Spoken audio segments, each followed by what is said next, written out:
Bonsoir à tous, c'est l'heure du Koumenyou sur les antennes de la radio-télévision Voice of the Cross. Dans les titres de l'actualité cette semaine, les sessions de 21 jours et de 42 jours de l'école de la connaissance et du service de Dieu se poursuivent en Doumbie depuis le 12 février dernier. Jusqu'ici, environ 157 étudiants de 10 nations sont déjà présents. Pour le leader, le pasteur Théodore Andossé, orateur principal à ce cours, le fardeau de l'accomplissement de notre but est révélé dans le ministère de la parole qui porte sur les vecteurs du succès dans l'œuvre de Dieu. Toujours dans les titres, 7e session de l'UMPG annexe de Yaoundé, du 7 au 11 février dernier. Thème de la session, des rencontres dynamiques quotidiennes avec Dieu. Ce thème a donc été largement abordé tout au long de la session. Voilà, c'est tout pour les titres. Tout de suite, le développement.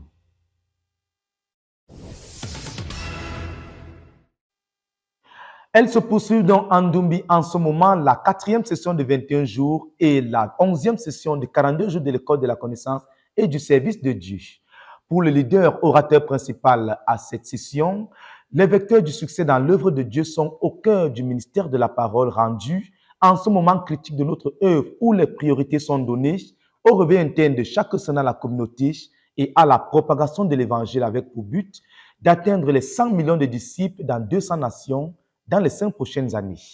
Jacques continue donne un condensé du mystère de la parole dans ce reportage. Pendant que la session conjointe des 21 et des 42 jours suit son cours en Doumbie sous les enseignements du pasteur Théodore Andossé, il est important de rappeler ce que les 23 écoles de la connaissance et du service de Dieu ont réalisé durant l'année 2023. L'école de la connaissance et du service de Dieu de Koumé a organisé 9 sessions de formation et le Seigneur les a permis de former 1263 participants de 26 nations. Les autres écoles de la connaissance et du service de Dieu du Cameroun ont pu, par la grâce de Dieu, organiser 14 sessions de formation avec à la clé 2148 participants de 12 nations.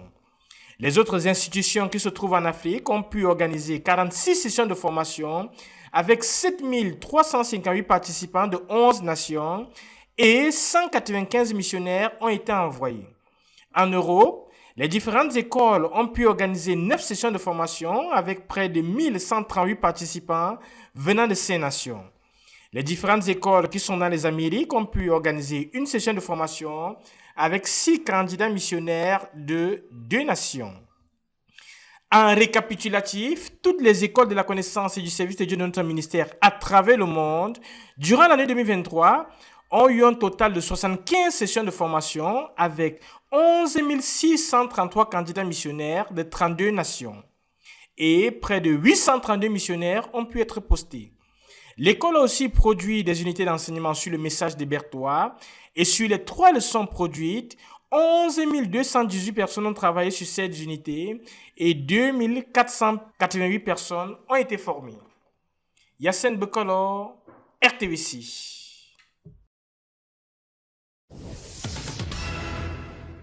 La double session de 42 jours et de 21 jours de l'école de la connaissance du service de Dieu se poursuit en Doumbé. L'arrivée des étudiants se fait toujours remarquer au fur et à mesure que le programme continue. À ce jour, ils sont déjà à 78 étudiants pour la session de 21 jours venant de 6 nations et 79 étudiants pour la session de 42 jours venant de 8 nations. Le programme journalier de chaque étudiant commence à partir de 4 heures du matin et se poursuit jusqu'à 10 heures avec la retraite personnelle. Ce qui m'a toujours marqué depuis mon arrivée, c'est cette retraite que nous avons de 6 heures du temps.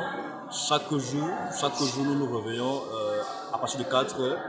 De 4 heures, nous sommes déjà au hall et jusqu'à 10 heures, nous avons une retraite de 6 heures du temps. Pendant cet intervalle de temps, l'étudiant devra s'attendre au Seigneur, avoir un temps de prière ou d'action de grâce écrite, et puis sa lecture biblique, la rencontre dynamique quotidienne avec Dieu, l'intercession pour le message de la veille, et continuer avec le labour du cœur à partir du livre, soit rempli du Saint-Esprit, et puis poursuivre avec la vraie repentance. Certains étudiants ont déjà achevé leur travail avec la vraie repentance et ont entamé la lecture du livre « Tu peux recevoir un cœur pur ». La louange à Dieu pour la création prend la relève et continue successivement avec le labour du cœur, la lecture biblique, les actions de grâce et le compte rendu. Le pasteur Théodore Andossé entame son enseignement chaque jour à partir de midi. I learned from Daddy Theodore messages that really impact my life is about the processes of transformation and then the vectors of success that guarantee success.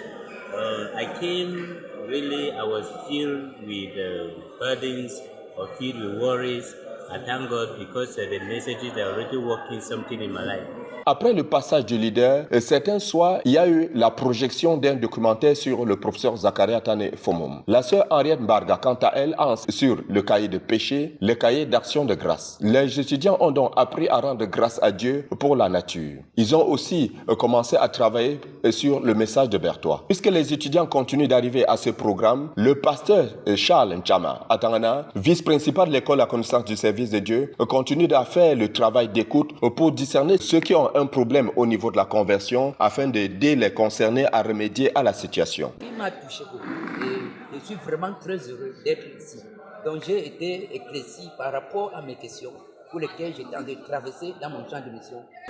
Je peux dire clairement que vraiment avec tout ce que j'ai appris ici, je suis déjà capable par la grâce du Seigneur de prendre quelqu'un et savoir ce qu'il faut enlever en cette personne et savoir ce qu'il faudrait remplacer dans la vie de cette personne.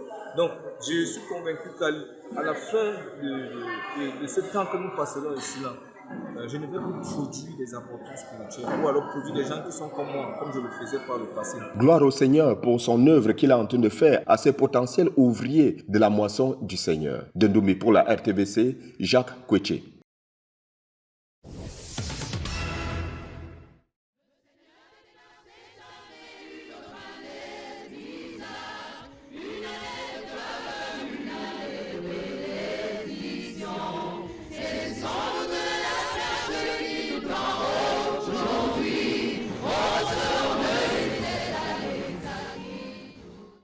Le leader a commencé son enseignement de cette session en disant que le but de l'école de la connaissance du service de Dieu, c'est de produire des gens qui connaissent faire le travail de notre œuvre. Leur formation, c'est donc pour les rendre efficaces. On doit les former afin de les rendre utiles et efficaces. Nous devons travailler, a-t-il dit, comme l'apôtre Paul, qui a travaillé comme un sage architecte. L'école de la connaissance et du service de Dieu, donc, c'est pour former des gens compétents. Elle doit produire des ouvriers qui connaissent faire le travail, leur donnant des éléments indispensables pour les rendre efficaces. Et ces vecteurs sont des grands catalyseurs, des grands atouts pour réussir dans chaque travail. À chaque travail, a dit le frère Théodore, il y a le vecteur pour le succès. Et comme on ne peut pas être compétent en toutes choses, on a besoin de la formation pour être efficace.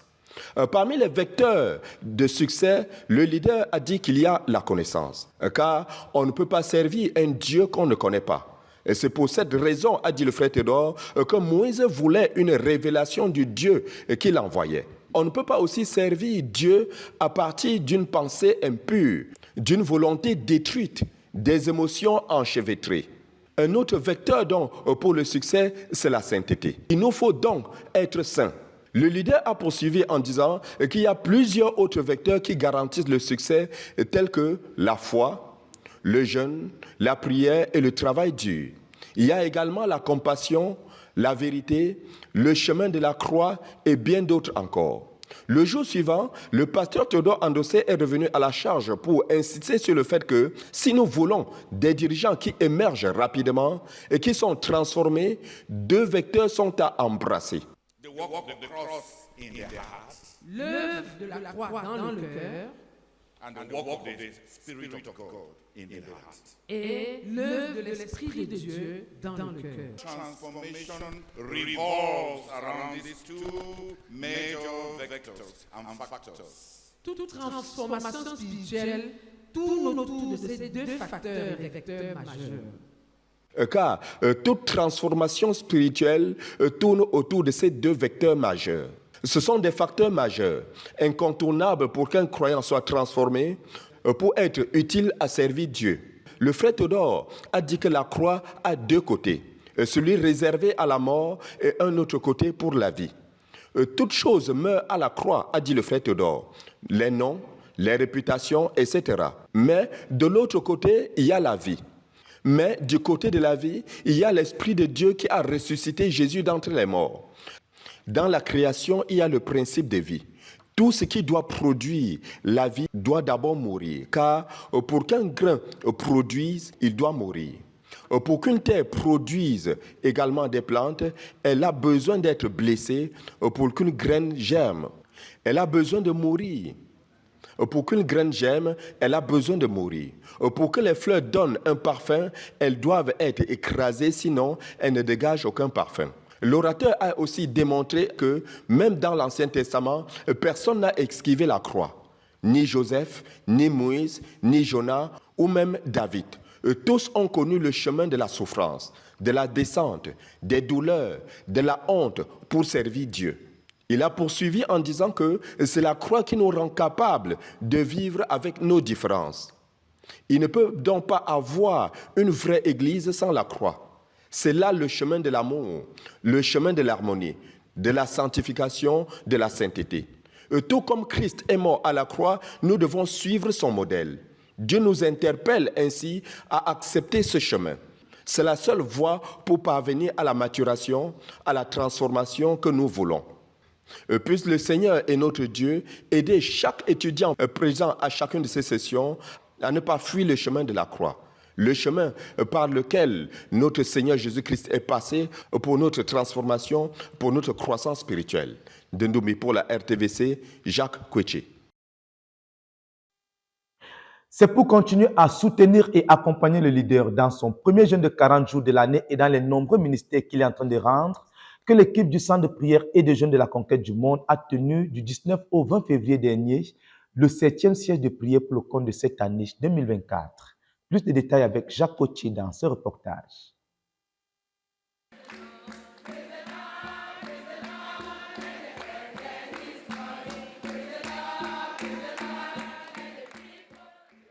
Du 19 au 20 février 2024 s'est tenu à Koumé le 7e siège de prière de l'année organisé par le Centre de prière et de jeûne de la conquête du monde et la sœur Esther. C'était une bataille de 24 heures ayant pour objectif de fortifier le leader dans son jeûne en cours, batailler pour les programmes en cours et la veille sur le ministère. Une centaine de soldats ont pris part à ce combat de la sœur Esther et son armée et qui a commencé lundi à midi. Les proclamations, les actions de grâce et quelques cantiques ont permis l'accès dans les pavillons du Seigneur. Et avant d'engager cette confrontation proprement dite, la dirigeante de cette institution de prière a exhorté ses combattants, leur rappelant comme d'ordinaire que ce n'est pas une réunion d'église, mais un combat spirituel. Et c'est une guerre, et en tant que telle, il y a des principes. Après la lecture aussi de quelques paroles du Seigneur à toute la communauté missionnaire chrétienne internationale, toujours dans le sens d'aiguiser la foi des guerriers pour le combat, rappelant l'engagement, la détermination du Seigneur à assurer la pleine victoire, les choses sérieuses ont commencé. Ils ont d'un commun encore bataillé d'abord pour le dépositaire de la vision, son jeûne en cours et son fardeau. Ils ont enchaîné avec l'intercession pour les autres dirigeants du ministère de Koumé jusqu'aux extrémités de la terre. Le ministère du leader à l'école La Connaissance du service de Dieu en cours à Ndombi a pris une place de choix. La sœur Esther a amené aussi son armée à se tenir avec les saints de notre ministère en France dans leur préparation pour les prochains Jeux olympiques qui se tiendront en France. Le combat a continué par la prière pour l'accomplissement du but de la phase 3. Et à cette occasion spéciale, 3400 faiseurs de disciples additionnels et qui obéissent au message de Berthois, 3500 églises de maisons additionnelles de 50 à 100 membres et 3900 maisons additionnelles qui vont abriter les églises de maisons de 50 à 100 membres ont été accouchées dans la prière. Les soldats et la sœur Esther ont aussi lutté avec Dieu pour le réveil de chaque saint de la communauté missionnaire chrétienne internationale. Ils ont veillé sur la protection spéciale de notre ministère et de chaque saint du ministère en particulier. Vers 13h10, le fardeau de cette bataille a été déchargé. La sœur Esther et son armée se sont donc tenus devant Dieu pour lui dire encore « Nous sommes des serviteurs inutiles. Nous avons fait ce qui nous a été ordonné de faire et nous voici prêts pour la prochaine bataille. » À celui qui est assis sur le trône et à l'agneau, la gloire et la révérence pour ce siège de prière et son impact. Dans l'église du quartier général, le 4e culte de la méga-église a eu lieu ce dimanche 18 février 2024 à Koumé. Le fardeau de la croissance en quantité et en qualité de croyants met donc au cœur des différents ministères rendus une priorité sur le suivi des jeunes convertis et des invités. Plus de détails dans ce reportage.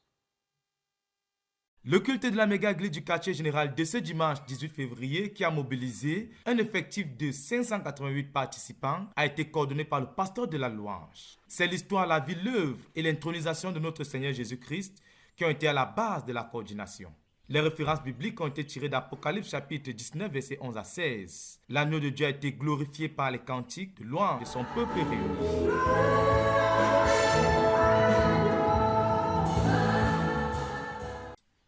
Poursuivant dans le passage de Philippiens chapitre 2, versets 9 à 11, la Seigneurie de Jésus-Christ a été proclamée. La suite de la louange a été plantée dans le passage d'Apocalypse chapitre 1, les versets 5 à 8. Et par la suite, les signes de l'avènement de notre Seigneur Jésus-Christ ont été considérés à partir du passage de Matthieu 24, 3 à 33. Ces choses ne sont pas pour l'avenir, a expliqué le coordinateur, qui a précisé qu'elles sont d'actualité dans notre génération. À l'issue de ces exhortations et de la grande vague de louanges qui s'en est suivie, la sœur Julienne Tawet a présenté à l'auditoire le témoignage de sa rencontre avec Jésus-Christ et les transformations qu'il a opérées dans sa vie. Après ce puissant témoignage de l'œuvre salvatrice de notre Seigneur Jésus-Christ, les invités ont été accueillis et cela a ouvert la porte au message de l'Évangile proclamé par le pasteur Alphonse Tawet et tiré du livre de Luc chapitre 20, versets 19 à 25.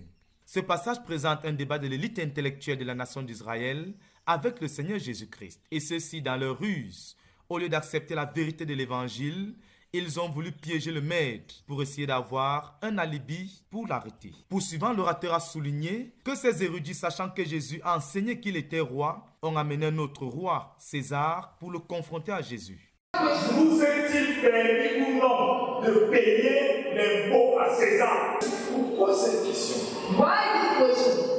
Pourquoi ils ont posé cette question? Why they asked me this question? Qu'est-ce qu'ils savaient? What did they know? La première chose. The first thing, ces docteurs savaient que Jésus est le roi des rois. These doctors knew that Jesus is the king. They knew. Il a prêché qu'il est le roi de la vérité, le roi de la lumière. That he has said that he is the king of truth and the king of light. Et ils sont venus avec un autre roi. And they came with another king. To confront le roi César. Aux jeunes convertis et invités, le pasteur Alphonse Tawet a exhorté chacun à retenir la vérité selon laquelle Jésus-Christ est le roi des rois. Et il a par là même conduit l'assistance à proclamer cette vérité. Poursuivant dans cette confrontation des rois, ces érudits savaient qu'on ne peut pas servir deux maîtres. On ne peut pas servir le roi Jésus et Satan a proclamé l'orateur. Ils savaient qu'on ne peut pas servir le roi. They knew that you cannot serve two kings. They knew it. Tu ne peux pas être en même temps avec Jésus et avec Satan. You cannot be at the same time with Jesus and at the same time with Satan. Et ils savaient. And they knew. Celui qui appartient à un roi paye l'impôt. De là, il a souligné que dans la salle, il n'y a que deux catégories de personnes. Les enfants de Dieu qui ne pratiquent pas le péché et les enfants du diable qui pratiquent activement le péché. Et dans la réponse de Jésus à ces gens, on relève le principe de l'image qui stipule qu'on appartient à celui dont on porte l'image. L'image qu'on porte, a poursuivi l'orateur, détermine notre appartenance. C'était donc là une révélation forte que Jésus fit et qui a fermé la bouche à tous ces docteurs de la loi. Poursuivant, l'orateur a souligné qu'on voit l'image de quelqu'un par ses actions. Ainsi, celui qui vole, ment, fornique, est orgueilleux, têtu, rebelle et déloyal, pour ne citer que cela, porte l'image de Satan et lui appartient donc. Mais la bonne nouvelle, a proclamé l'orateur, c'est que Jésus-Christ est venu changer l'image des hommes, détruisant l'image de Satan dans la vie de ceux qui viennent à lui et les revêtant de l'image de Dieu. Et pour ceux qui veulent que l'image de Satan en eux soit effacée par le Seigneur Jésus, le pasteur les a invités à se lever pour s'engager à Jésus-Christ. Un total de 49 personnes ont reçu le Seigneur Jésus-Christ dans leur cœur ce dimanche et ont été confiées pour un suivi. Et à la suite du suivi, 10 personnes ont été baptisées dans l'eau à la fin du culte. Pour le reste, les jeunes convertis et tous les invités ont été confiés à des conseillers en salle pour un travail pratique qui s'est poursuivi dans la semaine. À Dieu soit toute la gloire. Dokume pour la RTVC, Dan Josué Mouloula Bekoum. La priorité de l'évangile est donc une réalité dans l'église de Douala qui a tenu la semaine dernière les 12e et 13e éditions de la campagne de salut et de guérison. Environ 1580 invités ont bénéficié du message de l'évangile prêché avec puissance par le pasteur Martin Fateli, orateur principal. C'est un reportage signé Clovis Photo depuis Douala.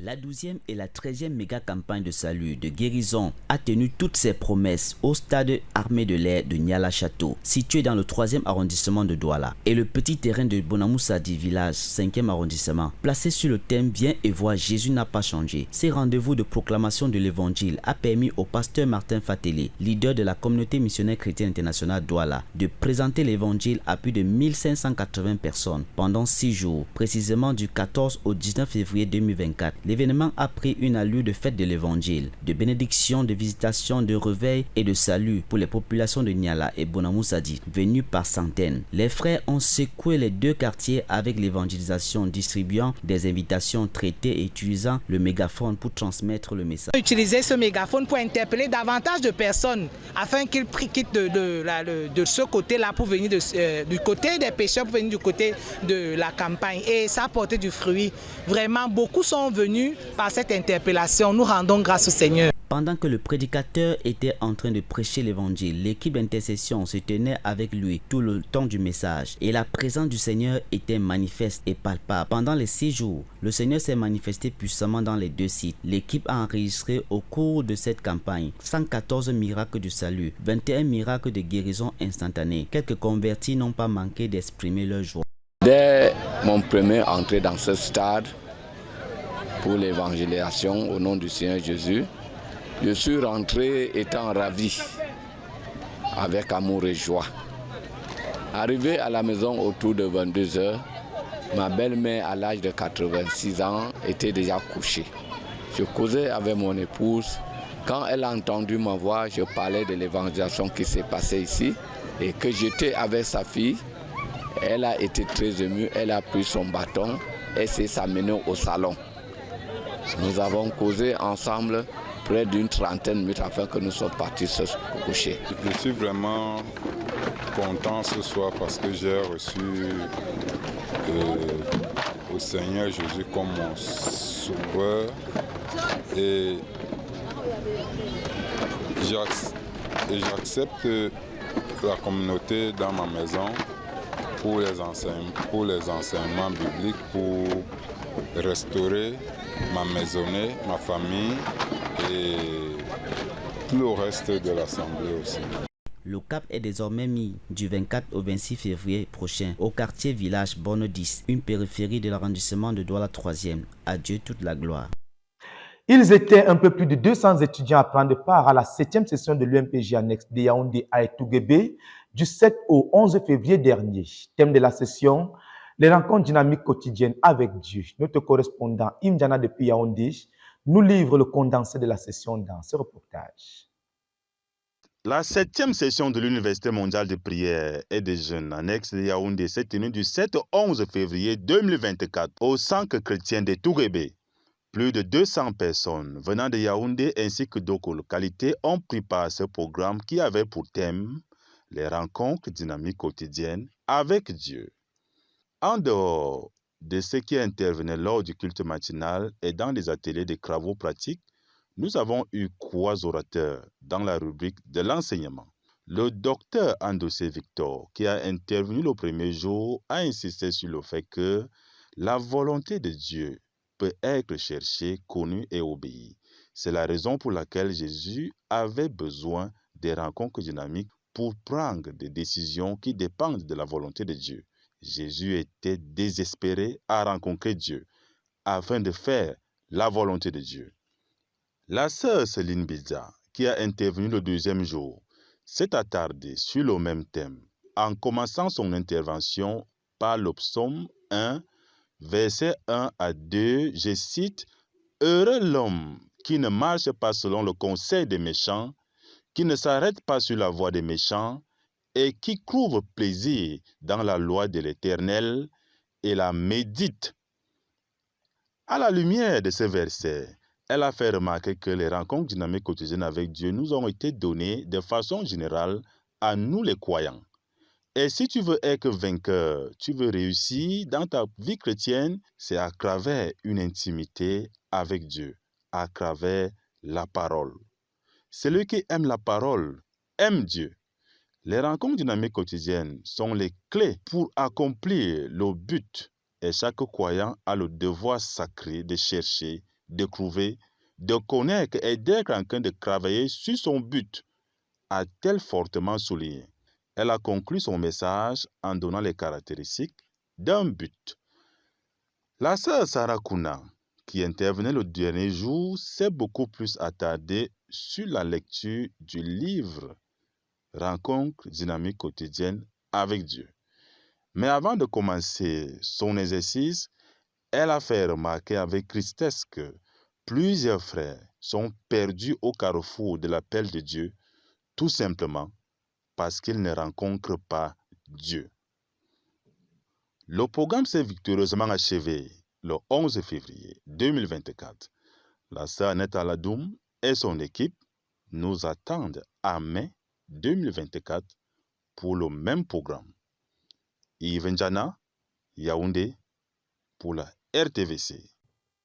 Du côté de notre œuvre en Côte d'Ivoire, c'est dans le cadre du jeûne annuel de 40 jours pour la vie spirituelle des dirigeants de la CMCI, qui a débuté le 12 février dernier et qui se tiendra jusqu'au 22 mars prochain, que l'UMPJ annexe de la Côte d'Ivoire a organisé à Tchékoua un siège de prière de 7 jours sous la coordination de la sœur Colette Ménich. C'est un reportage de Pascal Béorich depuis Abidjan. Que le Seigneur vous bénisse abondamment, chers et précieux téléspectateurs de la radio-télévision Voix de la Croix. Vous faites très bien d'être fidèles sur les antennes de la chaîne de la Bible pour ne rien manquer de l'actualité de la communauté missionnaire chrétienne internationale en Côte d'Ivoire, en Afrique de l'Ouest et à travers le monde. Nous sommes ici au hall de l'Université mondiale de la prière et du jeûne, section Côte d'Ivoire, qui se trouve au quartier général de la CMCI Côte d'Ivoire, Cisa Tchékoua, à près de 17 km d'Abidjan. Le hall de l'UMPJ section Côte d'Ivoire accueille depuis le 12 février 2024 un siège national de prière de 168 heures et donc de 7 jours. Un siège qui s'inscrit dans le cadre de la croisade internationale de 40 jours de jeûne et de prière pour les dirigeants de la communauté missionnaire chrétienne internationale. Croisade qui s'est ouverte le 12 février 2024 et qui se poursuivra jusqu'au 22 mars de la même année. Et pour cette croisade, l'UMPJ Côte d'Ivoire, dirigé par le pasteur missionnaire Colette Meignier, chargé de la coordination de la conquête par la prière et le jeûne, a décidé de tenir pour l'ouverture de ces 40 jours de croisade de jeûne et prière des dirigeants un siège national de prière en Côte d'Ivoire chaque jour pour les 7 premiers jours ici au hall de l'UMPJ de la communauté missionnaire chrétienne internationale Côte d'Ivoire basée à Tchékoua. Et pour ce siège de prière, plusieurs zones et localités se succéderont ici au hall de l'UMPJ Côte d'Ivoire. Il est exactement 5h43 et les premières zones et localités qui étaient au programme viennent d'achever leur participation à ce siège de prière qui a été dirigé et qui sera dirigé par le pasteur missionnaire Colette Meignier. Pour cette première journée du siège qui vient de se clôturer pendant que nous faisons cet enregistrement, les premières localités qui se sont tenues à la prêche ici à Tchékoua, précisément au hall de l'UMPJ de la CMCI Côte d'Ivoire où nous nous trouvons actuellement, c'était les localités de la région du Grand Pont, la zone de Cocody, les localités de la région du Bélier, la zone d'Abobo et les localités de la région du Gord. Toutes ces régions et localités ont participé à la prière pour les dirigeants dans le cadre de cette croisade de jeûne et de prière pour les dirigeants, axée vers les différents objectifs suivants, à savoir prier pour que les dirigeants de la communauté missionnaire chrétienne internationale travaillent dur dans l'évangélisation, le gagnement des âmes, l'implantation des églises de maison et la formation des disciples et faiseurs de disciples pour le Seigneur Jésus-Christ. Ensuite, prier que les dirigeants travaillent dur dans la formation d'une nouvelle génération de dirigeants aussi. Prier que les dirigeants de la CMCI coopèrent avec Dieu pour que le réveil qu'il a promis pour chaque saint de la CMCI soit effectif. Aussi, prier que chaque dirigeant de la communauté missionnaire chrétienne internationale travaille dur dans la restauration des rétrogrades et le recouvrement des assemblées perdues pour la précipitation des résultats dans l'accomplissement du but. Voici les différents objectifs qui sont portés ici au hall de l'UMPJ section Côte d'Ivoire chaque jour de ce siège et chaque jour de cette croisade de jeûne et de prière pour les dirigeants. La deuxième vague des localités de ce siège de prière viennent de prendre le relais composé des localités de la région du sud Comoé, la zone spirituelle de Port-Boué à Abidjan, les localités de la région de Lagnébi-Tiassa, la zone spirituelle d'Anyama à Abidjan. Ensuite, le mercredi 14 février, ce sera au tour de la région du Bassa-Sandra, de la zone spirituelle de Marcory-Trècheville, de la région de la Maraoué et de la zone spirituelle d'Adjamé.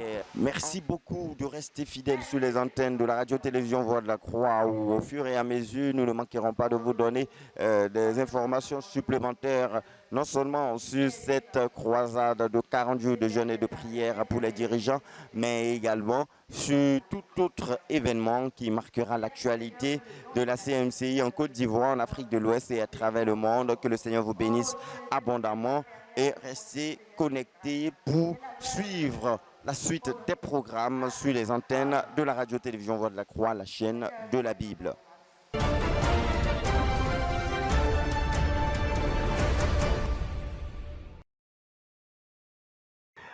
Voilà, chers téléspectateurs, nous sommes parvenus au thème de cette présentation.